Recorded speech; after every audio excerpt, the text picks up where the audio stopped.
to talk about. Are we groypers now? I think we're groypers. Dude, he's always right. I know. He's always been right. right about the whole thing, been right about Iran, Yeah. and I can't lie, dude. Dude, I think I'm a groyper. Say what you will about. I mean, I can't stop watching his streams. I stay up till fucking midnight every night just to watch them. Me It's too. not. Here's the thing. Obviously, does he say some controversial stuff? You probably turn me down just a hair. Does he say some controversial stuff that I don't necessarily agree with? 100%. I mean, Yeah, of course. there's some some things that I wouldn't necessarily say out loud. I don't know if I agree with him on women. Agreed. Not all of it. Some of it I do agree with. Agreed. And he's very much an isolationist. We're talking about Nick Fuentes, by the way, folks. Yes, we are. We probably should have said that, but Yeah. Well, now they know. yeah, it is what Now it they is. know. He's very much an isolationist when it comes to his beliefs. Obviously, I mean, he is America first to the definition of it, which the core. also just means only, I mean, only a select few in the country, Yeah. you know? Well, not even, though. I mean, he likes to shit talk. And what did he say on... He really does, but he wanted Ye to be president, so... What did he say on yesterday's stream? He goes, I drunk on anger. on hatred. Drunk off hatred and anger. Yeah. And that was simply just talking about, when he was saying that, he was talking about like the mainstream conservative, speakers, I guess. Charlie Kirk, Matt Walsh, Ben Shapiro. I mean, that the Ben Shapiro thing gets dirty, but Very dirty. He was talking about all of those guys, and I mean, I see it.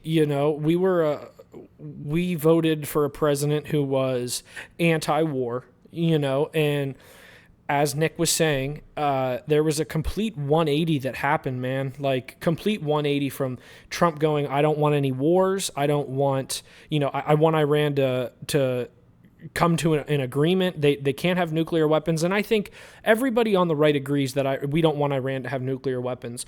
Yeah. However, again, Iran's been 2 days away from a nuclear missile since the fucking 90s, 80s. You want to pull that up? Yeah, we can. The compilation of all of them. So did you send that to me? Yeah. Talk about what the video is. Yeah, so it's basically Netanyahu continuously coming to the United States and just talking about how close Iran is to a nuclear missile. Yeah, right there. How close they are and how much of a threat they are and yada, yada, yada, which I can understand. However, we're going to watch 40 years of Netanyahu say this. And it's damn near 40 years. But yeah, this video that we're talking about, man, he's saying time and time again, it goes back all the way to 1992 or I think it's 95. Okay, 95. But he's saying, yeah, Iran's 3 months, 4 months, 2 weeks away from a nuclear weapon. Listen to what he says. I think it's very damning and it's very interesting because he's been trying to provoke us to get into war with Iran for damn near 40 years. Yeah. Not stopped. Iran could produce a nuclear weapon in a very short time. It could be a year. It could be within a few months. They have the wherewithal, the stored up, preserved knowledge to make a bomb very quickly if they wanted to do it. Iran is so dangerous. 7 years prior. This is 3 years prior. From having the fissile material for an entire arsenal of nuclear bombs. They're very close. They're 6 months away from 6 being months about away in 90% 2012. of having the rich uranium for an atom bomb. Iran is gearing up to produce 25 bombs, atomic bombs a year, 250 bombs in a decade. Ladies and gentlemen, time is running out. Iran will be capable of producing alone, without importing anything, nuclear bombs within 3 to 5 years. Yeah, 95. So we just watched 30 years. Is my mathing? 25. Yeah, we just watched 30 years. Not 40, but close enough. Yeah, we just watched 30 years of Netanyahu. I'm going to turn the volume up. Yeah, go ahead.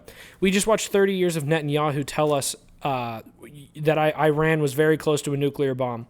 Do I believe that, they're... And it makes you think, Luke, like, are they even enriching uranium to 60% right now? Like, I mean, what is the fucking truth? So what Nick says...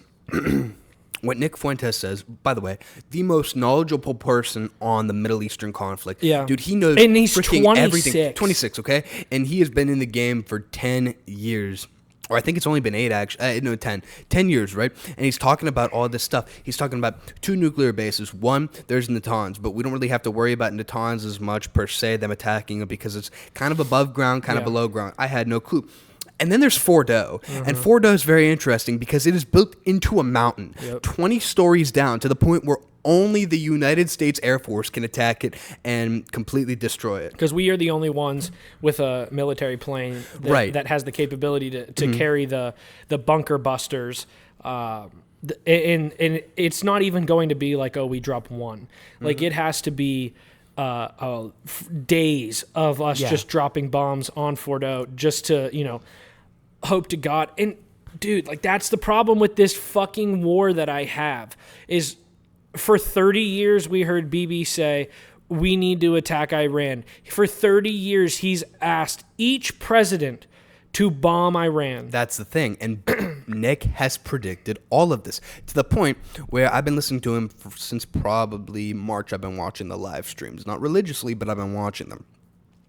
And he's been saying, we're going to go to war with Iran. We're going to go to war with Iran. All this shit, warning about the signs. Israel's going to attack. And I didn't think they would. But then they did. And then you see the U.S. is saying they're going to attack. And they do.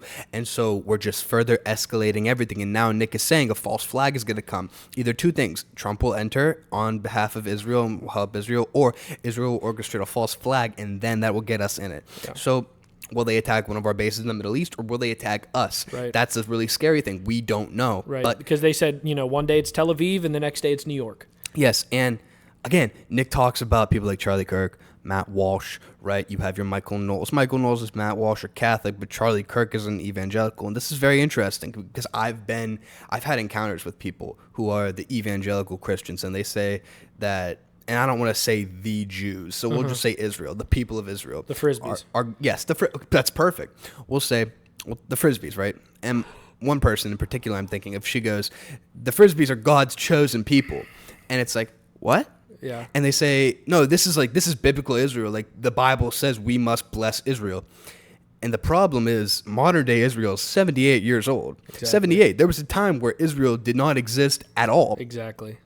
Continuing on, you're saying, I thought we were all created in the image of God. Exactly. That's something that is in the Bible. I thought that we were created in the image of God. And I don't think that when the Bible was written 2,000 years ago or whenever, this was actually more, because this is in Genesis when it says that we must bless Israel, so way more. Modern day Israel was not even a thing. Exactly. Modern day Israel is a secular society. They perform abortions. Did you know in Tel Aviv, what percentage of Tel Aviv is LGBTQ? I'd say 75. I was going to say 60. It's 75%. Dude, I mean, did you see the bunker video of the gay? I mean, it's insane. We're not going to pull that up. But yeah, it's a bunch of guys, gay guys, that are in the bunker together, and they're like, this is like the best place to be. You would love to be here. It's like, what are we doing? And you want to go biblical. You're telling me that's not Sodom and Gomorrah? Exactly. You're telling me that's not Sodom and Gomorrah, a country who they claim to be biblical Israel, but it's different. And then a city that's like not really following any of the pillars of Christianity. Exactly. And continuing on, the Frisbees. Shad, I thought everybody that doesn't accept Jesus Christ as their Lord and Savior isn't going to heaven. And last time I checked, they didn't accept Jesus Christ as their Lord and Savior. Correct? I mean, I can't speak for Judaism, but I mean, exactly. And I mean, we'll get into it later. But this is the exact path that Ted Cruz tried to use to get out of the conversation with Tucker Carlson. So how are they God's chosen people? That's what I'm saying. They're not. That's the problem. They're not God's chosen people. They are the puppet, or they're the puppet hand under or inside of the United States. And not all of them. When we say the Frisbees, we're talking about the elite Frisbees that are controlling 100%, our politicians. 100%. Like, there are a lot of good Frisbees, like Dave Smith. Yes. I love Dave Smith. I love Dave Smith. Also, Jeffrey Sachs, who's been on Tucker Carlson, gets sexualized. It was people that you encounter, right? Those are not the people that we're talking about. We're talking about the elites that are literally controlling our politicians and our government. Right. And so, do you want to pull up the clip of Nick predicting all this? Yes, please. Yeah. Is it this one right here? No, it is up higher. It would be like back from like his old set. That's Kyrie. Right. No, sorry, the wrong one. Just riff. Yeah, I'm trying to riff. but I'm trying to also pay attention. Anyways, so the clip that he's looking for is, again, Nick Fuentes basically predicting all of this back from the October 7th incident that kind of kicked this all off. You might be able to just search it. Just put Nick Fuentes predicts. But anyways, he predicts this all the way down to us getting into Iran. And to be honest with you, man, like, you have a 26-year-old kid who is just leaps and bounds. He was beyond like 22 at that time. Right. No? Leaps and bounds beyond right there. Beyond anybody else when it comes to predicting all this stuff, and Israel's desire to get into Iran. And we'll get into it after this clip, but to me it just sounds so fishy, man. Netanyahu has been going in on Iran again, like we saw for 30 years, and then all of a sudden, the only time the U.S. gets dragged into it is when Netanyahu finally has enough. Yeah, I know. And then the clip after that, I mean, there's a whole conspiracy that we could fall down behind the Epstein list and all that stuff. And a week prior to this, Elon Musk had tweeted out about Trump being on the. And that's another thing. It's a whole other clip, but this is, again, like I said, this is Nick Fuentes basically predicting everything that's happened in the past 3 years, 2 years? 3 years. 3 years. So we'll play it for you. Yeah. Israel benefits from the attack by Hamas because now they get to solve the Gaza question finally. Now they get to go in and kill them all and ethnically cleanse this region. In doing so, they know they're provoking and basically an unavoidable retaliation. There's an unavoidable reciprocal attack by these Iranian militias against Israel. And all that does is give Israel an excuse to do what they always wanted to do, which is to bomb Iran's centrifuges, which is their nuclear program. And if they do that, then Iran is in a war with Israel, and then they draw the United States into a war with Iran. And they get the crown jewel, what they always wanted, which is an end to the regime in Syria and an end to the regime in Iran. And that seems to be the big play that Israel is making. So consider the following. Israel had an intelligence failure. Oops. Number one surveillance superpower in the world. It's your neighbor. Oops, we didn't know that Hamas was going to spill out and kill all Netanyahu's political enemies in the south. The commie, all these labor Zionists down in the south of Israel. Oops, we didn't see it coming. Oh, we didn't know that Hamas was going to invade. Guess we have an excuse to go and kill them all. Guess a perfect political crisis fell into Netanyahu's lap right as he was about to get removed from power and thrown in jail. Now he's forming a unity government to go and destroy his sworn enemy for 100 years. And they get to go and level Gaza. And the United States backs them and Israel backs them because of the visceral atrocities that were committed by Hamas, which they failed to anticipate. To a T. So Israel is going to conduct a brutal campaign against Gaza, which they know that Iran has to respond to. They know that Iran and all the neighboring powers have to go and attack Israel for doing this because the people would revolt if they didn't. They bring the United States in to say, hey, we're going to put Iran in check. Iran won't attack Israel if the United States is in the neighborhood. Wrong. Iran almost has to. They're forced. And if Iran attacks Israel, if these militias attack Israel, then Israel can widen the conflict and attack Iran. America's brought in, and now Israel gets two for the price of one. This little attack by Hamas this may be the tripwire that sets off the regional war that they have wanted for decades. To a T, man. To a T. Can you blame the Groypers? How the hell do you get every single thing right? Right. This What a guy, pull. there is no political commentator that comes near Nick Fuentes, man. No. I mean, and isn't that a crazy statement to make online? That's a crazy statement to make. Okay, online. but it's true though. When it comes to knowing everything and the knowledge and stuff he talks about, I didn't know about Natanz and Fordo. I didn't know that they're only enriching uranium to 60%. I didn't know that we had done all of this stuff in preparation from this. And when he talks about the Israel lobby and when he talks about Netanyahu, like, I didn't even know what the Likud party was, but that's the political party of Benjamin Netanyahu, and they've been in power for a good 40 years. Yeah. And he's talking about all this, and it makes sense. I mean, we haven't, this is relatively new. Like, I don't know if we consider ourselves groypers now, but I'm certainly interested in watching Nick Fuentes. Absolutely. Like, I mean, it's a rabbit hole that we're both down. Maybe I am a groyper. I don't necessarily agree with everything, but here's the thing. Nobody agrees with 100% of what anybody says. Yeah. But this guy in particular, he is so knowledgeable. He is so intelligent. Yeah. There is nobody that was able to predict everything after October 7th, rather, and everything that goes on in the world like him. I mean, the way he's breaking down the geography and the different cities in Iran and the background behind everything, there's nobody like that. No, it's fantastic. I mean, and now I wish you would have, I would have, paid attention to him, because everything gets written off, I mean, he's debanked, he's on a no-fly list, he's put on a... Well, he can fly. Yes. He's still debanked. This was all, yes. Banned from a payment processor. Yes. So, I mean, this was all things that happened years ago. But, I mean, dude,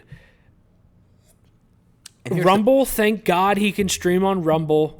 He'll be around forever, though. He's 26 unless they kill him. They already freaking tried to kill him in December. And it didn't even make the fucking news. I know. Okay, so when's the first time you heard about Nick Fuentes? I mean, probably scrolling through X and seeing things. I mean, I can't really put the first time that I really fell down the rabbit hole is when you started talking about him, truly. I mean, I'll be honest with you. That's the first time that I really went down the rabbit hole. Other than... I mean, quite frankly, it's very new. 2 months when I watched that documentary about him on YouTube that one dude put out. That was kind of like, I mean, it really it dogged Nick through the dirt, Yeah. and it kind of highlighted some things that Nick, outside of his, hour and a half stream every night, he might be kind of a piece of shit behind the curtain. Maybe. He might be gay. There's a million different things. But honestly, who he's cares? so talented. I don't care. And he's leading a revolutionary movement. So I have a comment about that, but I have an aside from that. Yeah. So I found out about Nick Fuentes in 2022 when CNN, MSNBC, Fox News even condemned Donald Trump for having a dinner in Mar-a-Lago with Nick Fuentes. I knew who Milo Yiannopoulos was, but obviously Kanye was there too. Right. That's when I first started hearing about Nick Fuentes. I would say that was mine as well. But after the election, when I saw he had that TikTok, it was like the "Your Body, My Choice Forever." Yes. That tweet, and then he had the TikTok that went viral. That's the first thing where I really started to find out who he was. Yes. Bro, but I found after that, right? Obviously, I found out the rabbit hole too. I introduced you to him, whatever, yada, yada, yada. He has a lot of really, really good views. And he represents a part of the right wing that hasn't been allowed to have a voice for, 70 years maybe. Right. Let's set that aside. So Nick Fuentes' followers are the groypers. And, bro, there are way more of them than you would think. And the scary part is how free they are with their speech. If you are going to watch Nick Fuentes on Rumble, give Nick a chance and do not go to the live chats, because holy fuck, those are rough. The live chats are a bit much. Yes, some of his followers are, shall we say, white supremacists. But I would go even further. I don't know. They say everything.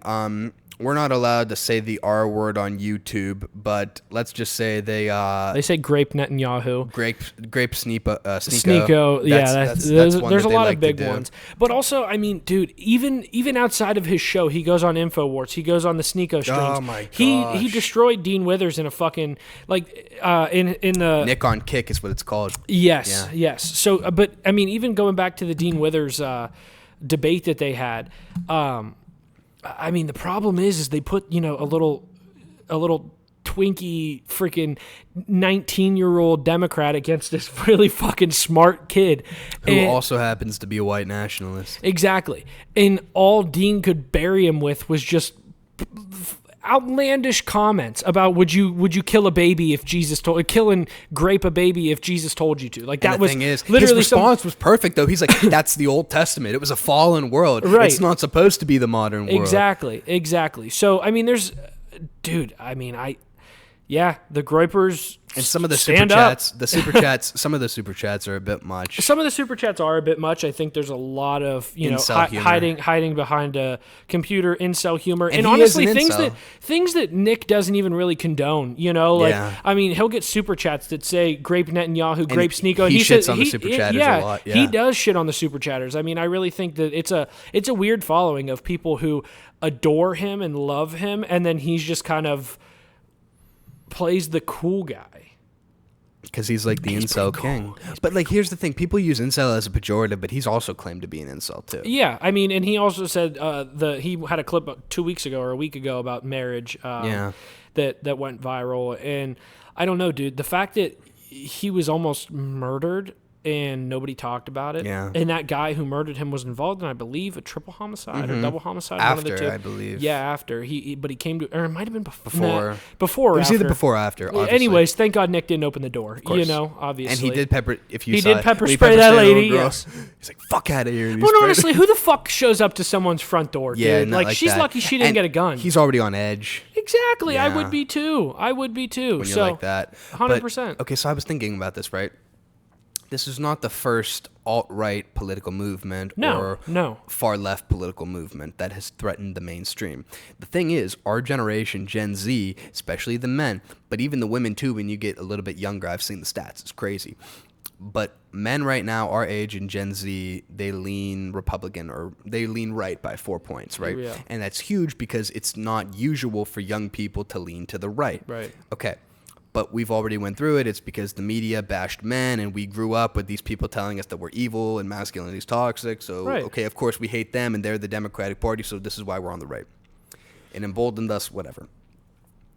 But more and more men are starting to discover Nick Fuentes, and these alt-right talking points, not even talking points, but views are something that the millennial men don't have. Right. But if you go back, if you listen to older men, they all have these they views. say the same thing that he They all says. have these views. Majority. Yeah. At least I think domestic it's- opinions. I think it's coming back, and I think we're going to see a big switch, especially when, I mean, and this is a huge prediction down the line, so clip it if we get it right and we're still doing this in 20 years. But, as he grows, man, like, I just don't see how Fox News and CNN and those other news stations, I don't see how they survive. He is getting more views in clips and or streams than CNN. I know that CNN. I saw that graphic. That was very interesting. It is nuts. So I mean, you can't sit here and tell me that as streams get more and more. I'm not a stream dude like Aiden Ross or Kai Cenat. I don't give a fuck about watching live streams. I truly don't. I haven't. They look kind of cool. Speed. Yeah, I when guess. he's in China. But I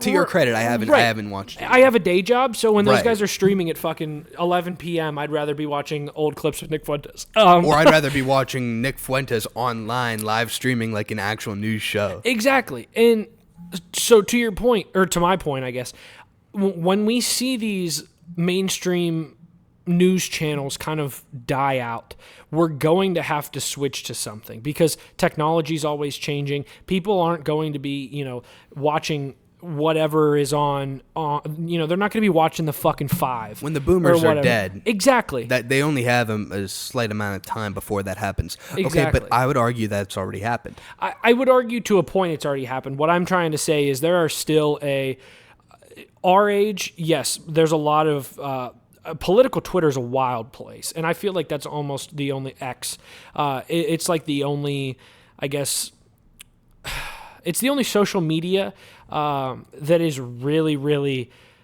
rabbit holey when it comes to political stances, politicians in general, or just, political commentators. It's definitely different. It's the free speech side of things where you're not going to get a Fuentes on Instagram, or you're going to get his clips. You're not going to get a Fuentes on Facebook. You're going to get, your stupid aunt talking about the fucking protests or whatever on Facebook. So you go onto X and you see these things that are going viral. So like you said, once the boomers are gone, what happens to the new age of politicians? Does it look like a Groyper uprising in a presidential stance? Would he even want to, do that? He said before that if he's called upon, he'll do what he has to do.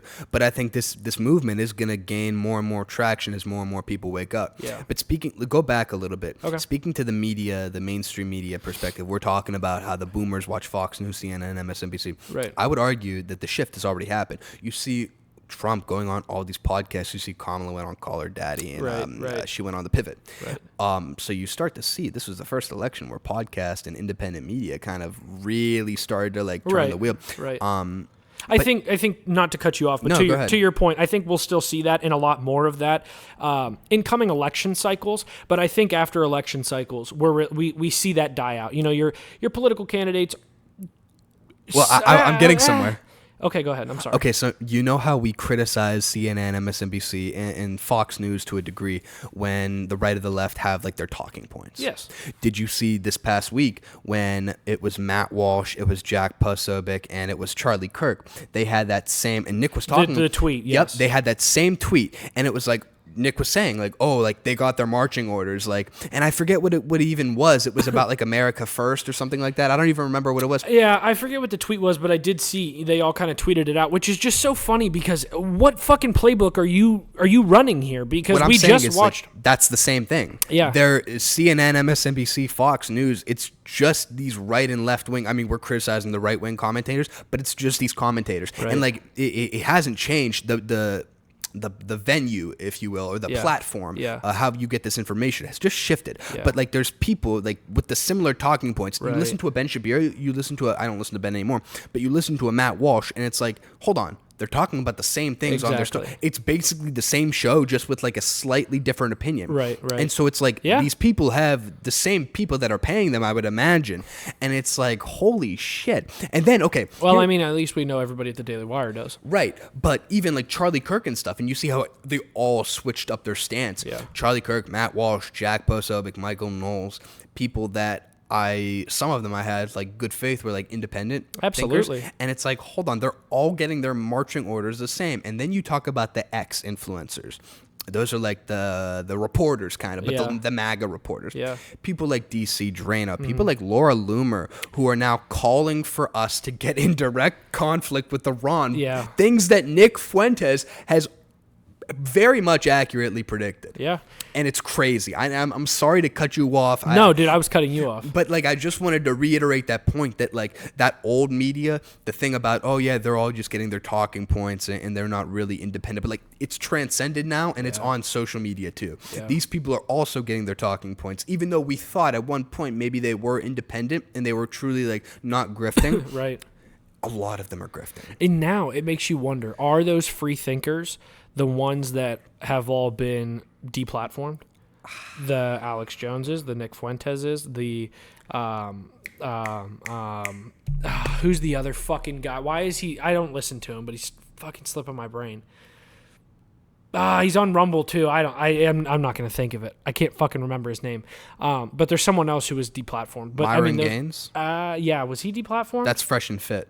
I don't know if he was or not. No, I don't think he was. No, but I think he's independent too. Yes, but he is one. But I don't think he's deplatformed. Who do you think is compromised?